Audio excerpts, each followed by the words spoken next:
Right here by Monsters Cafe. Already new lighting for Halloween Horror Nights.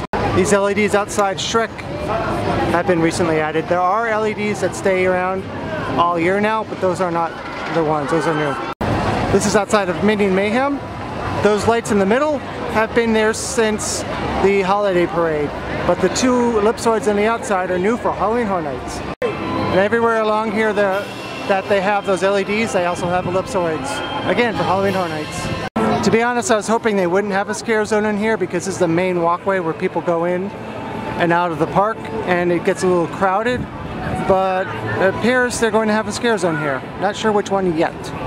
That light up there sometimes turns on and flicks through colors. Not sure why that is. Thankfully not doing it right now. Not going to show you every single one of them. There are more of them over here and more of them over here for the Hollywood scare zone. Not sure which one that's going to be yet. Although all of the scare zones have been announced, their locations haven't been officially announced yet. These are one of the new school ETCs that use an LED source instead of halogen, which uses a lot less electricity for LEDs, but that has a little mirror there that will spin around and move the light around, and this one might even be able to change colors. We'll find out. There are several of them here in the Hollywood area. Cool. Now what I don't have an answer to is why don't they just use movers, especially because there's a mover right up there. I don't know. This shows you how quickly things happen as soon as it starts here for Halloween Horror Nights. We were here just a few days ago, and this was just an empty lighting truss. Now look at all the lighting that's up there. If you're wondering, that is the truss that's outside of Mel's. Soon to be Mel's die-in. Here's a little update for Central Park. It now says Central Park again. It used to be like this before, but they were closer together, so they had to order a new sign. Well, I'm glad to tell you that the Central Park area is open during the day. You don't have to wait for the cinematic celebration to get in. So I shot a update for Halloween Horror Nights, but it's been so long since I shot it because I was posting other things that I'm back to post an update from the update that I didn't post. If you're wondering, Cary, Ohio is a real place. Here's some stuff for the new upcoming scare zone for Halloween Horror Nights 28. Cool. Not sure when this stuff was put in, but the return of the pumpkins. Always love to see that in this area.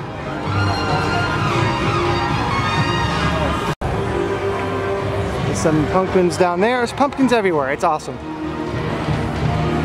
More pumpkins. Woohoo! It's looking cool. This pumpkin is all rotted.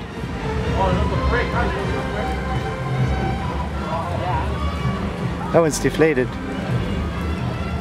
They're using this space again. And I'm guessing that this is going to have a certain color bulb in it, which would be nice. The entrance by Doc Brown's train is open as well. However, this area is still closed. And this area is still closed. They've been working on this. Wanted to go up here and give you another perspective of the scare zone in progress, but I could climb over this fence, but I'm not going to do that because I don't do things like that. Well, it's that time of the year for the Fear Factor sign to be covered up, but this time it's not a happy thing because in the past it's always been for Bill and Ted's Excellent Halloween Adventure, but that's not what's going to be on this sign. It's going to be for Academy of Villains, which I'm not upset that they're back. I just wish they had both shows. Ooh, looks like they have a pretty cool lighting setup already for Academy. They might be lighting this the same way, in a similar way as they lit Bill and Ted. It might even be the same lighting director. I'm just speculating, but it seems reasonable since he's not working on Bill and Ted this year, right? Oh, and also because obviously he has experienced lighting shows in this specific venue. Somebody else can come in and do it, but he has experience. He's done an amazing job in the past, so I say why not? And here's the sign we see every year. Well, I thought last year that this would be gone by now, but here it is. We'll see what happens in the future. And this is a sign that will show the show times. Oh yes, the lights are up for the annual clown chainsaw zone. I'm not 100% sure if that's what's going to go in here this year, but it's been the same for the last few years. Unfortunately, they don't have the rights apparently to Treehouse of Horror, which would be more fitting. So, I have a question. Was there ever a time in Universal Orlando history when this wasn't broken? Because I've never known this to be working.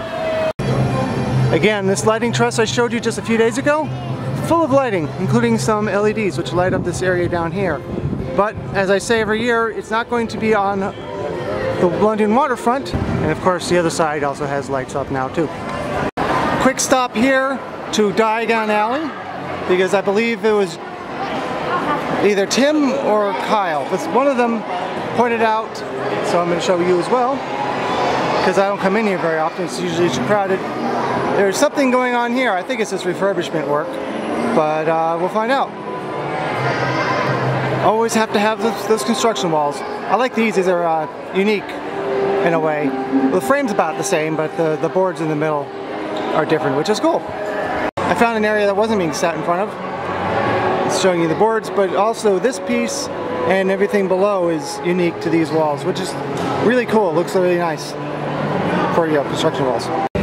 Over by Richtersberger, there's another construction wall that I didn't know about until just now.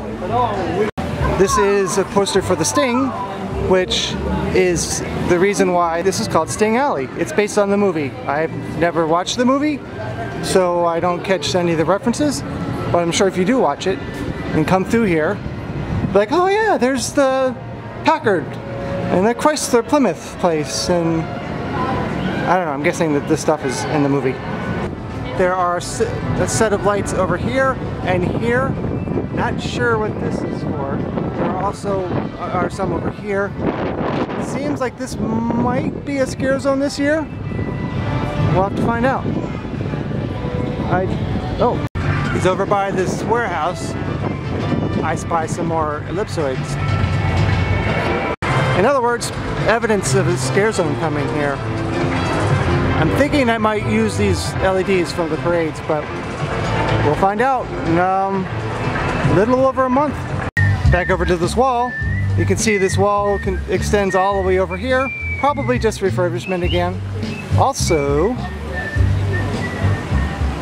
doing a little bit of fountain testing to make sure the show works tonight. Sure it will, but they test it anyway. And this projector, which was up on just a piece of truss, is now themed out. Looks nice. This is only supposed to be a Halloween Horror Nights update, but finding a bunch of stuff to show you guys. Like this, used to have a speaker in it. It doesn't anymore. It's summer, so the hydrant is spraying again. Speaking of lights, those are still left over from the Cinematic Spectacular.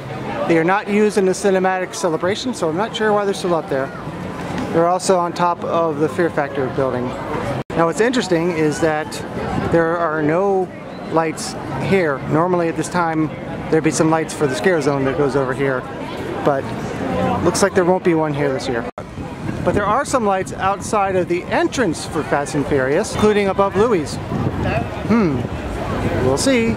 Here in oh yeah, New York. Sources tell me this is gonna be Vamp 85. See the ellipsoids over there? Again, they're all the way down the street, so I'm not going to show you every single one of them. On August 18th, I'm back, and there's nothing different than I showed you in the previous clips of New York for Halloween Horror Nights. If there is something new, I will let you know. Now, before Halloween Horror Nights, there's going to be a stage over here for Rock the Universe. And that is the update. That's all I can see, which I can show you for Halloween Horror Nights 28 at this time. I'm going to show you one other thing over at Islands of Adventure, and then I'm going to end the video, because this is kind of short, with video of the fireworks from Cinematic Celebration, but seen from the Icon Orlando 360. Oh, I almost forgot. If you have ever been to the Music Plaza here and thought the fake grass was really lumpy, I actually was thinking that very recently. They are redoing the pads, the squishy rubber that's underneath the fake grass, so that it'll be a lot more smooth. You can see the difference in the newer grass and the older grass. Of course, if this was really grass, it would be a mess in a matter of a day or two. So it has to be fake grass. One more thing before we go to the icon. If you like or have not watched the 8th voyage of Sinbad, you have about a month, a little less than a month, to watch it, because on September 15th this was going to go away. What's going to replace it, I do not know, nor could I tell you if I did know, but I don't know. I can tell you it is right next to the Wizarding World of Harry Potter, but it's extremely unlikely that's going to be an expansion, because Steven Spielberg wants to make sure that Jurassic Park is the largest island in Islands of Adventure. We'll see. But all I know for sure is that it's going away in less than a month. So if you haven't been here and you haven't watched it, it's time to get over here and watch it. If you've been here and watched it and you have the ability to come back, and if you like it, it's time to come back and watch it before it goes away. Now, let's see some fireworks. And this is the second and last time I'm going to show you the Cinematic Celebration fireworks from somewhere else. I also shot it from Aventura. Just happened to be that those two shoot dates were close to each other. So let's go watch the fireworks. Alright, back at the Icon Orlando to see if I can find the right time to catch the fireworks. And I can tell you can find bad music. I'm going to try it with autofocus, but it's probably too dark.